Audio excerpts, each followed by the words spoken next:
Olá, eu decidi gravar uma aula para você para falar sobre o que eu aprendi lendo A Simetria Oculta do Amor, que é um livro do Bert Hellinger. Eu vou fazer essa leitura ou essa releitura com você em 4 partes. Primeira, a consciência, segundo as leis sistêmicas. Terceiro, o homem e a mulher. E o quarto, relação de pais e filhos. Então, a primeira coisa que eu quero te advertir é que essa é uma releitura minha particular que eu fiz do livro do Bert Hellinger, e, inclusive, eu dei um outro nome que eu coloquei como, além do óbvio, a força que molda as nossas vidas.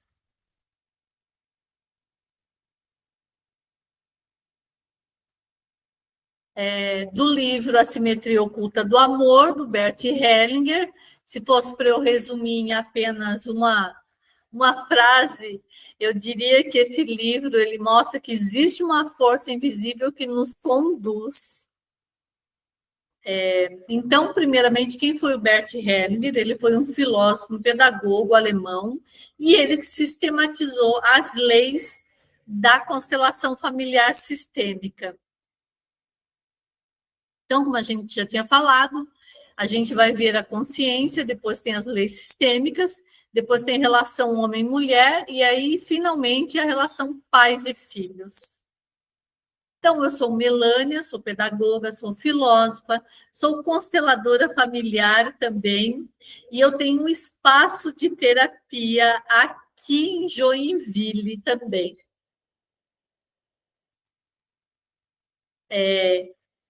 O que é a simetria que o Bert fala, né? A simetria oculta do amor.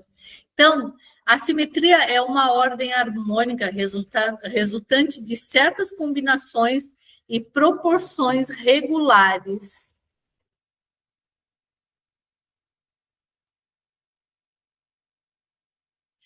Existe uma regularidade e uma memória inerente à natureza que é transmitida por ressonância mórfica.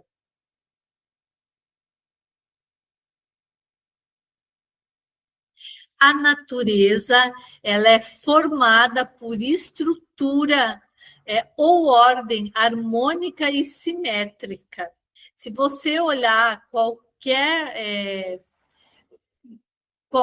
flor, árvore, você vai perceber que existe ali uma simetria, uma ordem que ela segue, né? Um padrão que essa planta, essa flor, ou qualquer coisa que tem na natureza segue. E nós também seguimos padrões. Então, o que, que isso tem a ver com a minha vida, né?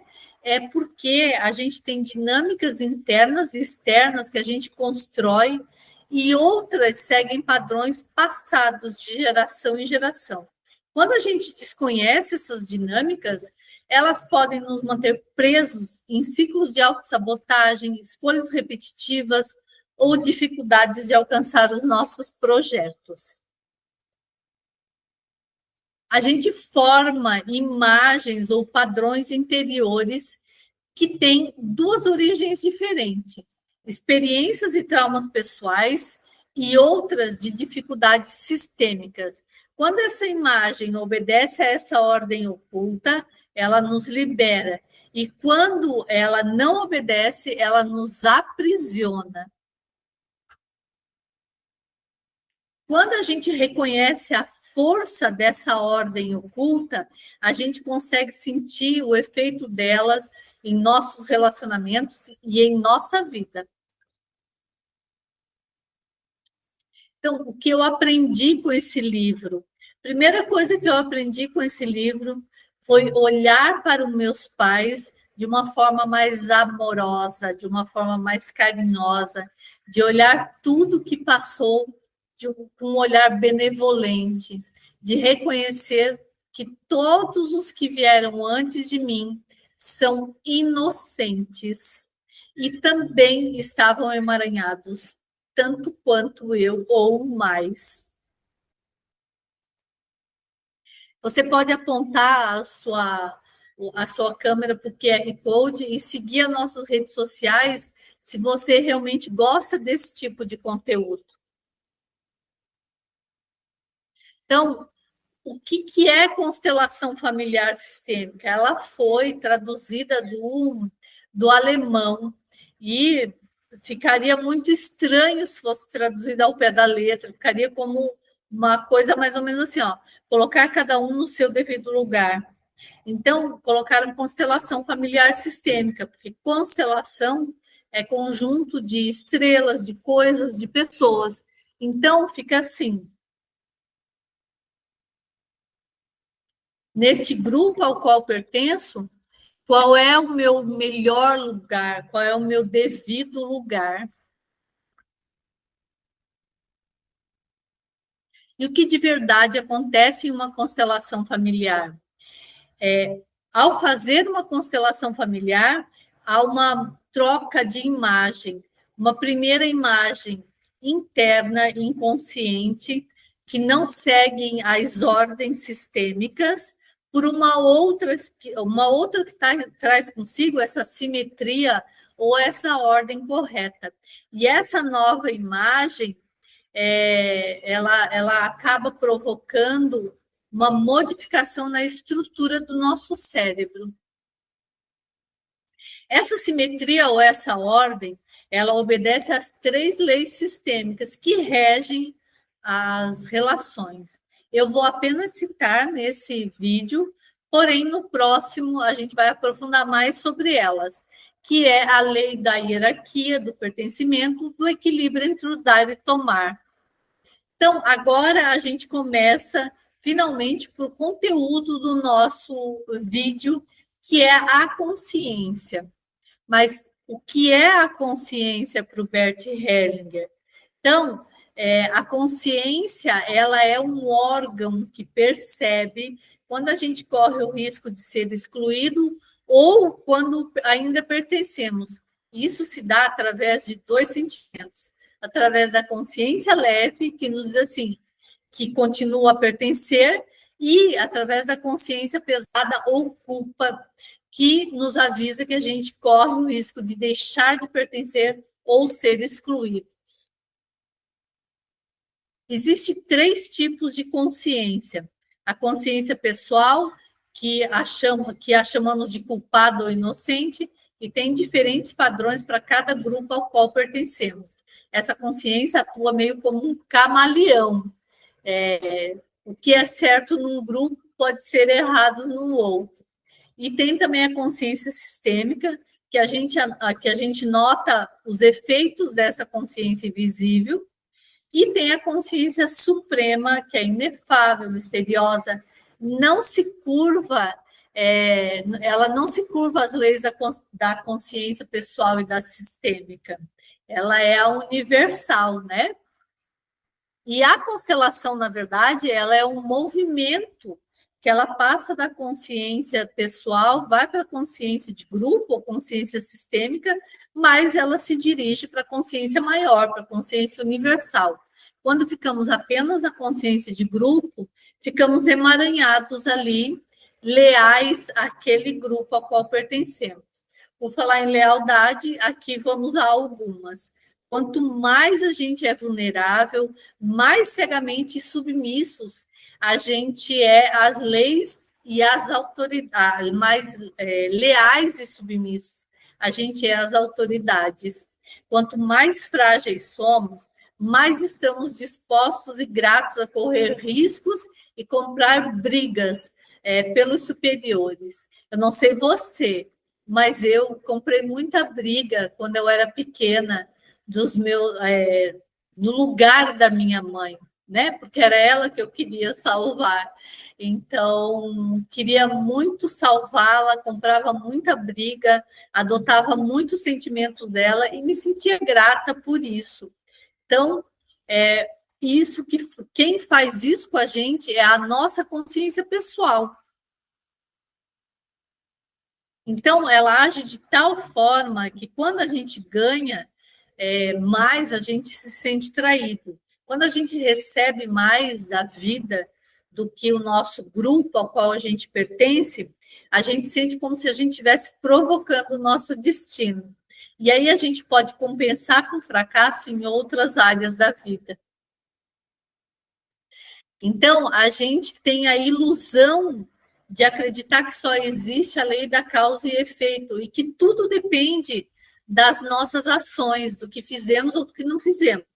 Mas, na verdade, a vida tem mistérios e a gente precisa olhar essa vida para além das fronteiras da nossa ação, inclusive do nosso sistema familiar. E aqui tem uma música muito bonita, que é da Alice Ruiz, que eu conheço na voz da Zélia Duca, que se chama Tudo ou Nada. E ela diz assim, ó, a vida não está certa nem errada, aguarda apenas a nossa decisão.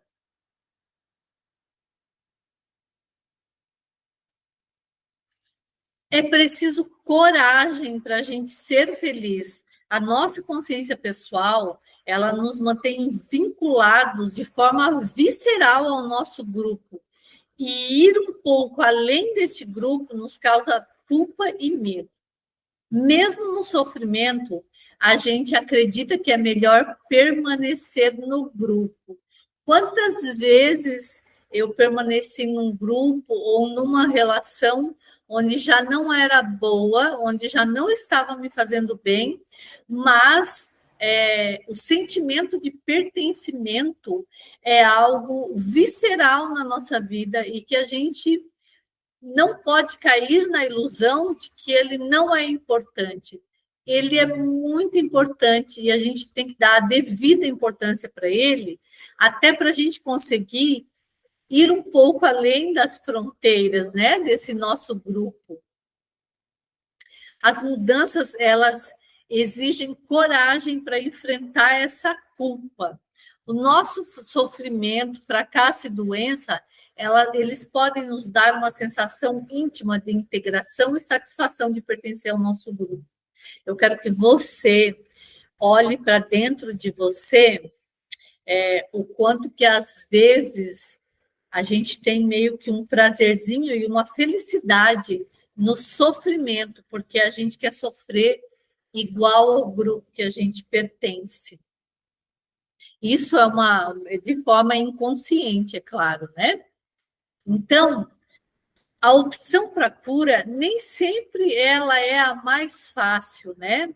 Porque o objetivo da consciência pessoal é nos manter no grupo de sobrevivência. E mais para a gente poder superar esses padrões que nos limitam, a gente precisa suportar a culpa de ir além da fronteira, o medo de nos sentir excluídos, de nos sentir só. Então, a culpa, ela nos faz perder a ação e a força. Ela nos estreita, nos limita. Quando nos abrimos para a culpa pessoal, a gente ganha uma fonte de amparo para fazer o bem. O Bert, ele fala muito que a culpa é uma desculpa para a gente não fazer o que precisa ser feito. Quando a gente sabe que a gente precisa de uma constelação, ou quando a gente sabe que a gente está emaranhado, né? Quando temos ações impulsivas ou sentimentos exagerados nos relacionamentos, quando a gente sente como se tivesse algo que tomou conta de mim, ou não nos sentimos nós mesmos, por razões que desconhecemos, temos dificuldade de conversar com outra pessoa, ou temos reações imprevisíveis, quando queremos ter sempre razão ou temos teimosia em demasiado, também quando a gente briga com veemência ou quando a gente tem uma moralidade muito excessiva, e ação ou emoção exagerada, deslocada ou ampliada podem denunciar a identificação com um ancestral.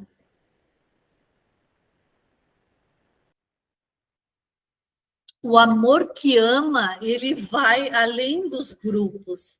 A gente está realmente encrencado.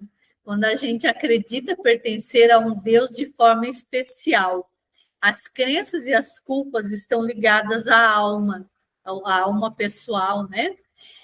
Os que amam o mundo tal como ele é, amam a terra e seus movimentos. E isso sustenta e acata a diversidade na unidade da vida. Ações perversas são cometidas quando acreditamos que somos melhores do que os outros. Olhar para a consciência maior. Tudo que eu falei para você até agora são emaranhamentos, seja da consciência pessoal, seja da consciência sistêmica. E para a gente se desvincular desses emaranhamentos, a gente precisa olhar para essa consciência maior. Quando a gente consegue sentir o que é apropriado para nossa alma, paramos de desempenhar um papel herdado pelo nosso sistema. Nosso corpo responde com relaxamento quando nos convém e com rigidez o que não nos convém. Então, quando a gente está seguindo essa ordem maior, dessa consciência suprema, o nosso corpo ele está relaxado. É uma coisa que flui dentro da gente. A ordem correta, ela cura ou resolve o sistema. Encontrar essa ordem é um movimento para dentro, um contato com a alma superior. O espírito se move como o vento. O amor profundo traz ao mesmo tempo dor e alegria. A alegria que sentimos nesse tipo de amor não é exuberante, mas plena, calma e profunda. Muitas vezes assume leveza, leveza do ser. Você pode apontar a sua câmera para o QR Code e seguir a gente lá nas nossas redes sociais, se você gostou desse assunto. Você pode também comentar, colocar alguma sugestão, fazer a sua pergunta que você ficou em dúvida, ou compartilhar os seus insights que você teve até aqui. Essa é a nossa primeira aula de 4 aulas que vou gravar para você. Eu espero você na próxima. Até lá!